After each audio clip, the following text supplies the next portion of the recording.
Hey gang, what's happening? Welcome back to A Therapeutic Edge. It's very nice to have you here. I have something on the table that I have not had the opportunity previously to look at other than it shows. This is a Vero, and this is the Vero Isotope. And holy crap, this is an excellent knife.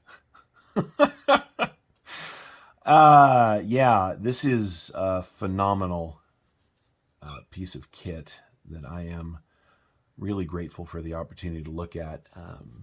This comes from the Knife Inquisitor on loan, so I can take a look at it. Let's take a look at what you get, because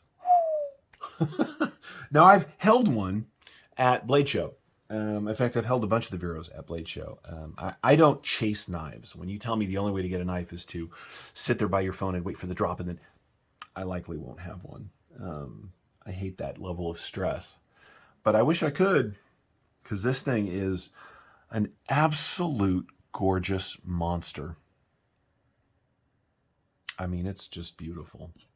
Well made, big, comfortable. Also, the folks at Vero are really nice.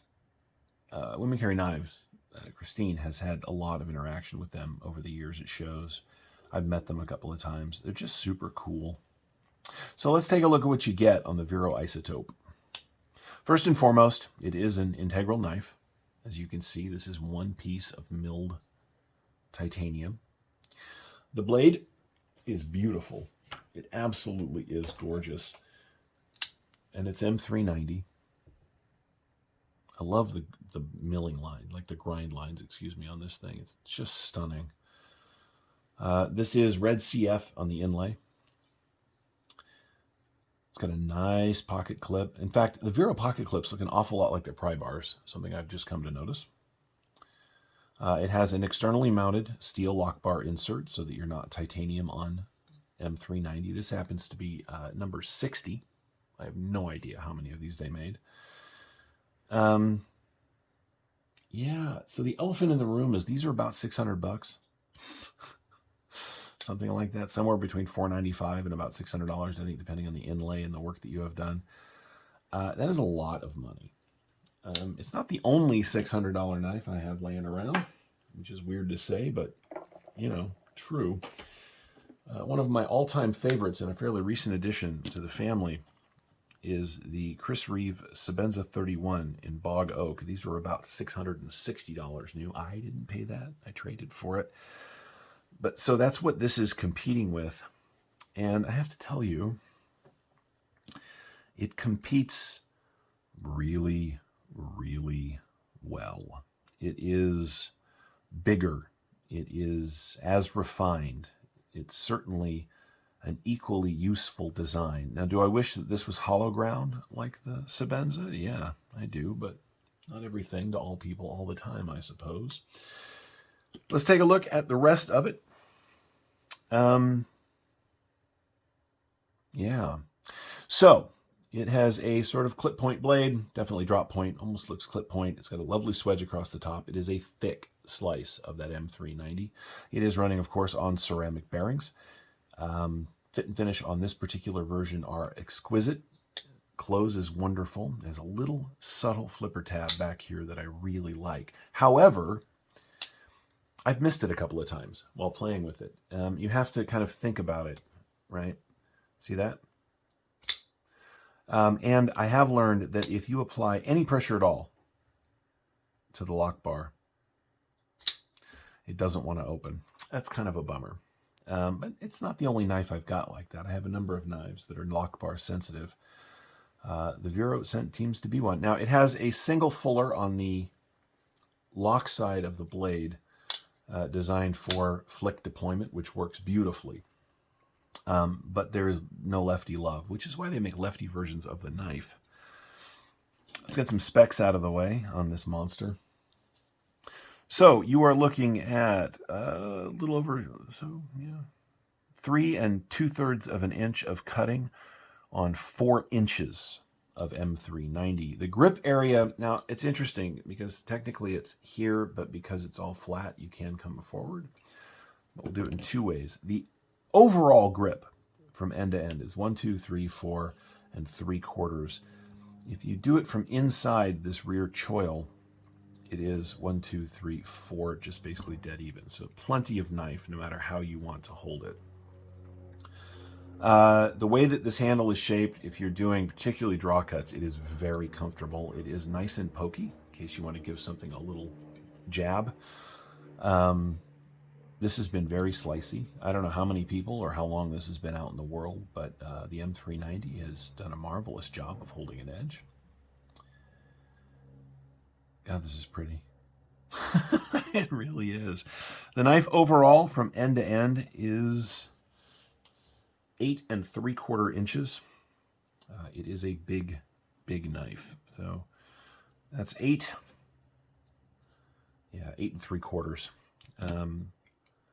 Closed length on the Vero Isotope is coming in at 5 full inches, just shy of 5 inches if we're being specific. Closed in the pocket profile, of course, is wonderful. You know, you're looking at an inch, a little over 1.25 inches. I'm going to use one of the stickers from our friends at Blue Creek to show you that they managed to do a not deep carry clip that is still plenty deep. That's really nicely done. The way that this is flared, I thought maybe that was going to be a hot spot, but I think that the overall size of the knife and, well, my meaty hands, you feel it just a little right here, but it's manageable, and it's not like a bite, it's just there. I think if you were going to cut for 3 hours or something, you might notice it, but everything is chamfered down and knocked down really well. I love this knife. I wish I could have one, but again, I don't do the rush to drop thing. I just don't. I don't do FOMO driven knife buying. I respect the folks at Vero for the way they do things. I respect that they run in limited numbers because that keeps the cost of them down and keeps excitement up. But yeah, I'm not doing that. Anyway, let's see. Where were we? Oh yeah, let's do some size comparisons. I already had. Let's go ahead and put the tip right there. I am losing my mind. There it is. First and foremost, we'll do it up against the Sebenza 31. As you can see, the Isotope is considerably, noticeably larger than the full-size Sebenza. Since we are talking about knives that I really like, here it is against the Grant Gripper. As you can see, it is longer than the Gripper. A big knife that I absolutely love is the ZT-0920. This is a Les George design. The 0920 is just a little longer in the handle, but these are very similarly sized knives. So if you played with one of these, you're going to know what you're into. But on the off chance that you have not, here it is against the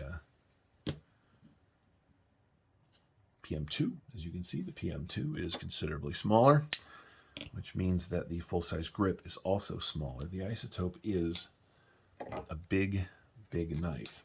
And as our small knife comparison tool today, we'll just go ahead and do the everyone has held one, or you probably should have by now, bug out. Yeah, you can see the Isotope is just a big knife. I love stuff like this. The design, the aesthetic. I think the folks at Vero have got a really beautiful eye for knife design. And as I said, I would love to have one. They're just hard to come by, which is kind of a bummer. It's really smooth. It's a pleasure to work with. It really is. Let's go ahead and weigh it out. I don't think it's going to be light. Yeah, 5.6 ounces. The full-size Sebenza is 4.4. So that's 5.6 ounces. Do I have anything on the table that's close? I think the gripper. Yeah. These knives are very similar in weight. I said it was a big, thick slice of that M3. Actually, it's interesting because, like I said, you can flip it, right? It works pretty well, but flicking it is by far the most satisfying.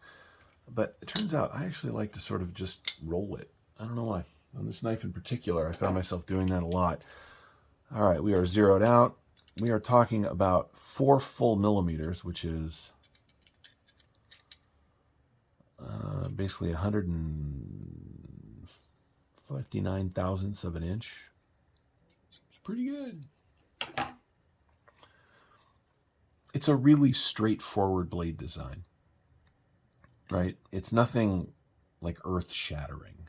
I mean, I had the super funky ZT920 on the table, and from a more aggressive perspective, right? This is the, oh God, that is so dirty. Sorry, Grant. What happens when I carry and use your knife all the time? You know, it isn't like that. It is much more in line with the Sebenza in its sort of blade simplicity and elegance. But it's lovely. It really is. Now, I have noticed that this one has a little bit of a recurve to it. I haven't had enough of these to know if that's just this one, or if that is something they do on purpose. Let me find something really flat. Oh, yeah, that'll work.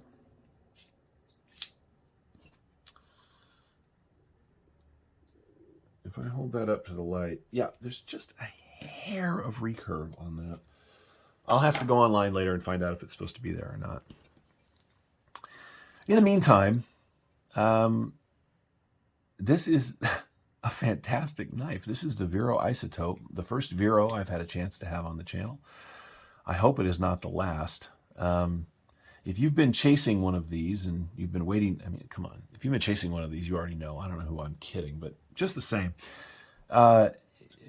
If the knives that I love have worked for you in the past, allow me to tell you that if you've been chasing one of these, keep chasing it, because it's really good. It's expensive, but really good. That's where we're going to wrap it up. This is the Vero Isotope. I have been a Therapeutic Edge. Thank you so much to the Knife Inquisitor for allowing me the opportunity to look at this. I'll put a link in the description to the Vero website in case you want to chase that down that way. And on that note, we'll go ahead and wrap that up just like that. Thank you so much for your time today. We'll see you next time.